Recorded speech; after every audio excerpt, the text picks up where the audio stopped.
साथियों, आज हम बात करने वाले हैं धान में लगने वाले रोगों के बारे में कि धान में कौन कौन से रोग लगते हैं, उन रोगों की रोकथाम कैसे की जा सकती है, उन रोगों से कैसे बचा जा सकता है और अपनी धान को उन रोगों से कैसे बचाया जा सकता है।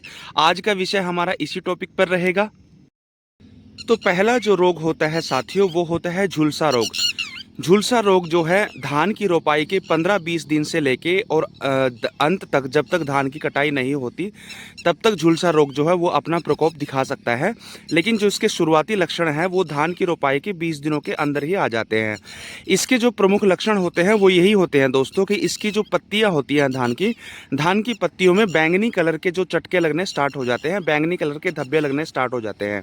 तो किसान भाई बड़ी आसानी से इस झुलसा रोग को पहचान सकते हैं और उसका अगर आप लोगों को उपचार करना है तो उसके उपचार के लिए टैब्यूकोनाजोल नाम की दवाई आती है, फफूंदी नाशक आती है टैब्यूकोनाजोल नाम की 25% ईसी, उसका स्प्रे आप जो है कर सकते हैं। उससे आप झुलसा रोग को कंट्रोल कर सकते हैं। जो नया रोग होता है वो होता है जीवाणु झुलसा रोग। इसको बैक्टीरियल लीफ ब्लाइट भी बोलते हैं दोस्तों।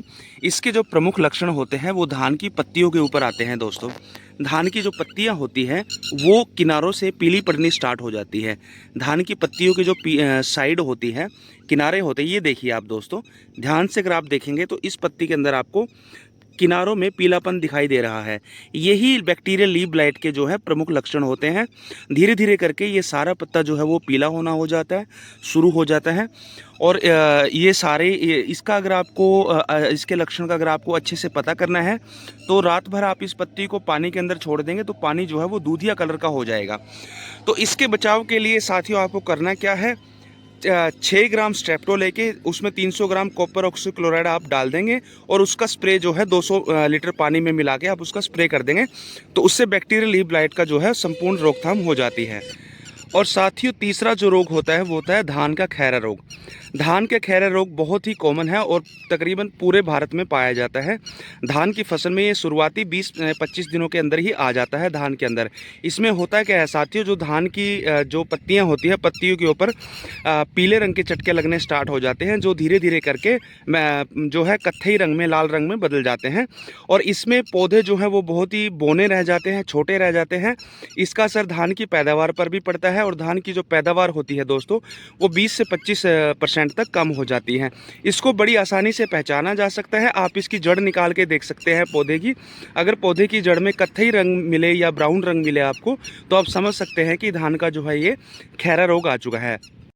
और साथियों खैरा रोग जो है बहुत ही नुकसानदायक बन जाता है धान के लिए अगर समय रहते खैरा रोग का नियंत्रण ना किया जाए। तो खैरा रोग जो वो होता है वो जिंक सल्फेट की कमी की वजह से होता है। तो आप धान की नर्सरी तैयार करते समय उसमें जिंक चिलेटेड का स्प्रे कर सकते हैं। अगर आपने वो ना किया हो तो आप धान की रोपाई के समय भी जिंक सल्फेट डाल सकते हैं 4 से 5 किलो प्रति एकड़ के हिसाब से। अगर आप स्प्रे करना चाहें जिंक सल्फेट का तो आप स्प्रे भी कर सकते हैं साथियों। स्प्रे करने के लिए आपको 1 से 1.5 किलो जिंक लेना होता है और 1 किलो चूना लेना होता है और उसको आप जो है प्रति एकड़ के हिसाब से स्प्रे कर सकते हैं। उससे आपके खेत का जो है खैरा रोग बिल्कुल समाप्त हो जाता है साथियों। तो ये कुछ प्रमुख रोग थे। तो साथियों ये थे हमारे धान में लगने वाले 3 मुख्य रोग। हम एक बार फिर से जल्दी जल्दी इनका रिकैप करा देते हैं आपको। पहला जो रोग था वो था हमारा झुलसा रोग, जिसके लिए आपको टैब्यूकोनाजोल 25% ईसी जो है उसका स्प्रे करना है। दूसरा था हमारा जीवाणु झुलसा रोग, जिसको बैक्टीरियल लीफ ब्लाइट भी बोलते हैं साथियों। उसके लिए आपको 6 ग्राम स्ट्रेप्टो और 200 ग्राम जो है कॉपर ऑक्सीक्लोराइड दोनों का मिक्स करके स्प्रे करना है खेत के अंदर। और तीसरा हमारा जो रोग था साथियों वो था खैरा रोग। और खैरा रोग के बारे में आप सभी को पता ही है कि वो जिंक सल्फेट की कमी से होता है। तो उसके लिए आप खेत में जिंक सल्फेट का स्प्रे कर सकते हैं और खैरा रोग से अपने खेत को बचा सकते हैं। तो साथियों ये कुछ रोग थे जो धान के फसल में मुख्य रूप से होते हैं और धान को बहुत बड़ा नुकसान पहुंचाते हैं और हमारी पैदावार को भी 20 से 25% तक का कम कर देते हैं।